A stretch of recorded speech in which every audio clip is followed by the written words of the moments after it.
No Dia da Consciência Negra, nós sabemos que ainda existe um longo caminho para superar as desigualdades para essa população, que é a maioria no nosso país, mas que segue minorizada. E para falar conosco sobre as alternativas para mudar esse cenário, nós convidamos o Fernando Soares, que é gerente de projetos, operações e dados do Movimento pela Equidade Racial. Fernando Soares, bom dia. Obrigada pela sua presença hoje ao vivo aqui no Jornal da CBN. Bom dia, Cássia. É um prazer estar aqui com você e com a sua audiência.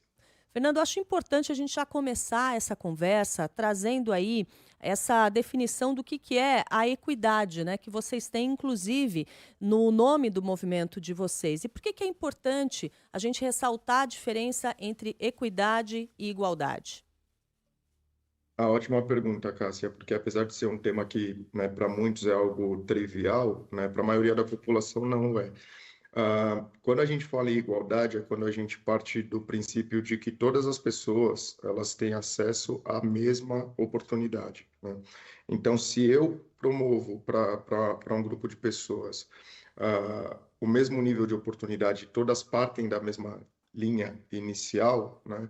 A partir de então, é uma corrida igual, em que cada um, através de seus talentos individuais e somente, né, dessa sua capacidade de uso desses talentos individuais, para interagir com as oportunidades que foram oferecidas igualmente para todos, vão conseguir chegar a um ponto de destino. E aí, quem for mais talentoso, teoricamente, chega no lugar mais longe. Quando a gente fala de equidade, é quando a gente considera que as pessoas não necessariamente partiram do mesmo lugar.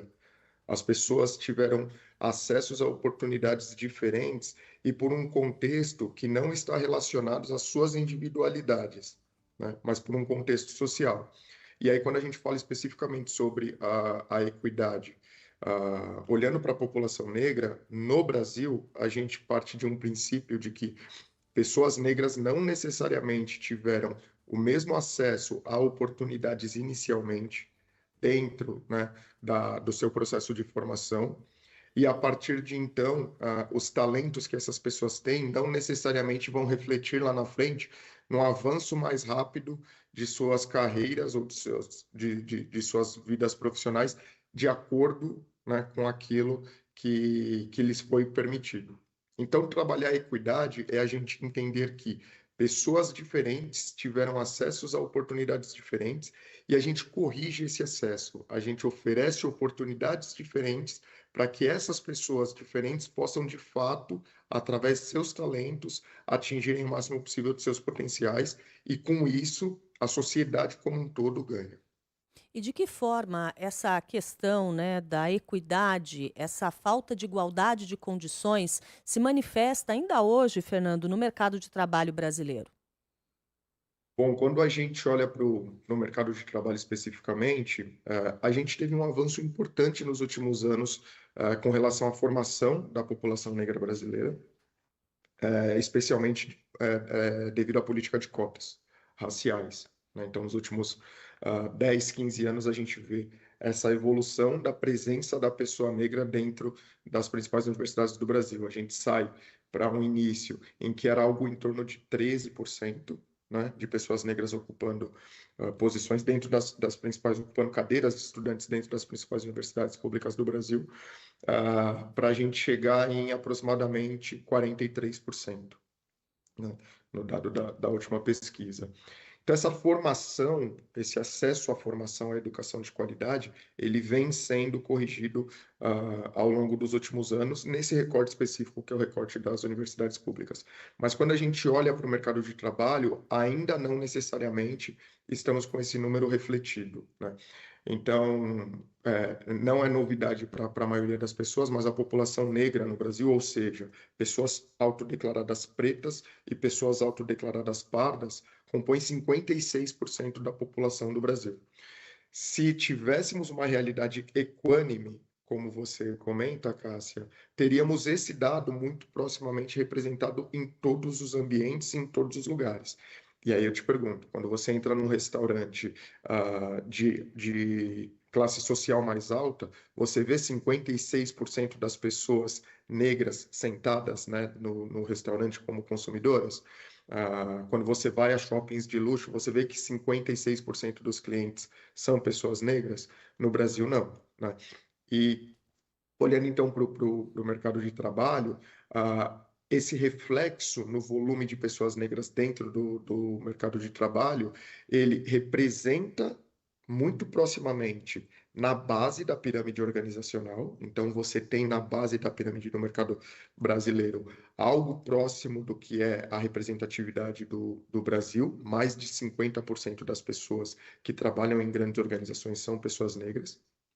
Mas quando você vai olhando para quais pessoas estão ocupando os cargos de liderança, esse número vai caindo significativamente, né? Então, aqui a gente tem uma oportunidade muito grande de trabalhar esses talentos que chegam até a base, né, das empresas, e a partir daí trazer à luz os talentos dessas pessoas para que elas estejam cada vez mais em posições de liderança e essas posições permitam a elas manifestar seus talentos, gerando um crescimento muito maior economicamente para o país. O que você trouxe para a gente de dados sobre as cotas é crucial, né? Porque hoje a gente já sabe que as políticas de cotas, porque existem políticas diferentes, elas são fundamentais. Isso já ficou comprovado através de inúmeras pesquisas. Então, isso há muito tempo deixou de ser uma questão de opinião, de ser favorável, ser contrário, para ter sim um resultado prático, como você estava dizendo, mais de 40% de alunos pretos em universidades. E isso é uma mudança muito importante. Ao mesmo tempo, essa mudança ainda não se reflete nas empresas. O que está faltando as empresas fazerem para conseguir acompanhar esse avanço que nós tivemos, por exemplo, nas universidades? Intencionalidade, acho que essa é a palavra-chave. Ah, Quando as empresas elas passam por um processo de entendimento sobre qual é a potência da população, que elas não necessariamente estão entrevistando ou recebendo dentro de suas organizações, elas estão praticamente deixando, ao não fazê-lo, né, elas estão deixando de conversar com mais de 50% da população brasileira. Quando as empresas fazem essa virada de entendimento, e é aí que o movimento pela equidade racial apoia e atua em conjunto. A gente tem um grupo de 60 das maiores empresas do Brasil ou multinacionais que atuam no Brasil, que entenderam, né, a diversidade racial como um fator de potência para os seus negócios, como um fator de potência para os seus times.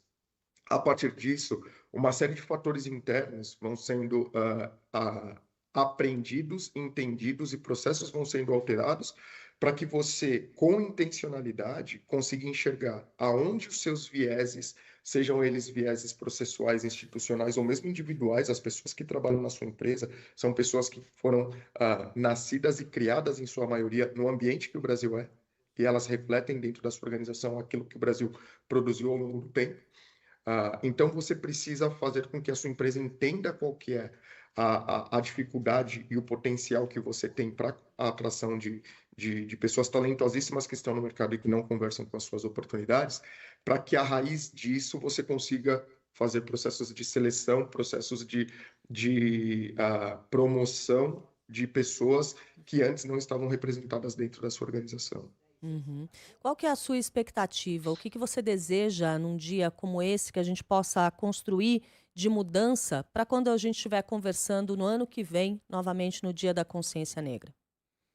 Eu acho que há fatores importantes que precisam ser destacados, como, por exemplo, sabemos que esse ano foi um ano bastante conturbado com relação à pauta da diversidade e à pauta da questão racial, por pressões externas, né, que aconteceram de posições de determinados países ou governos com relação a essa questão.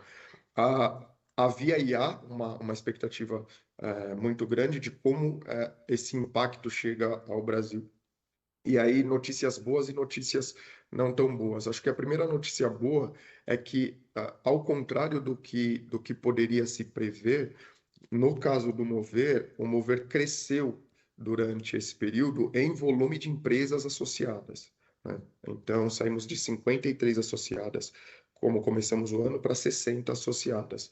Grandes empresas multinacionais ou brasileiras de grande porte que entenderam que a questão racial é uma questão de negócio, é uma questão estrutural e é uma questão muito potente para o desenvolvimento de seus negócios. Então, isso mostra, e sendo otimista aqui, que há pessoas e profissionais de altíssimo nível. O Mover ele é composto pelos CEOs e pelas CEOs dessas empresas, que entenderam que essa potência trazida para dentro, ela de fato gera muito resultado. E os resultados estão aí. Somente esse ano, né, foram mais de 2.000 lideranças, né, que foram promovidas dentro das empresas do Mover para chegarem a seus primeiros cargos de liderança, o que nos deixa muito felizes, né? Sabendo que 2.568 pessoas, para ser mais especificamente, dentro desse grupo de empresas, chegaram à posição de lideranças, podendo aí manifestar seus talentos, né? Por outro lado, se temos 60 empresas que estão dentro do Mover, há uma infinidade de empresas que podem fazer parte, há uma infinidade de empresas brasileiras né, desse porte que podem entender o que a gente consegue evoluir enquanto sociedade quando a gente tem trabalho ativo para a identificação de vieses internos e construção desse caminho em busca da equidade racial, para que amanhã, daqui 1 ano, daqui 2, daqui 3, Cássia, a gente possa ter essa conversa com números ainda mais robustos e discutindo quais são os passos da população negra para ampliar a presença em altíssima liderança, porque a gente ainda tem visto um avanço que ele vem aí nas camadas das primeiras lideranças e a gente ainda tem uma oportunidade muito grande de evolução em altíssima liderança.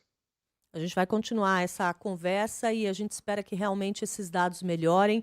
Eu agradeço demais a participação ao vivo conosco nessa manhã do Fernando Soares, que é gerente de projetos, operações e dados do Movimento pela Equidade Racial, o Mover. Fernando, muito obrigada. Até a próxima.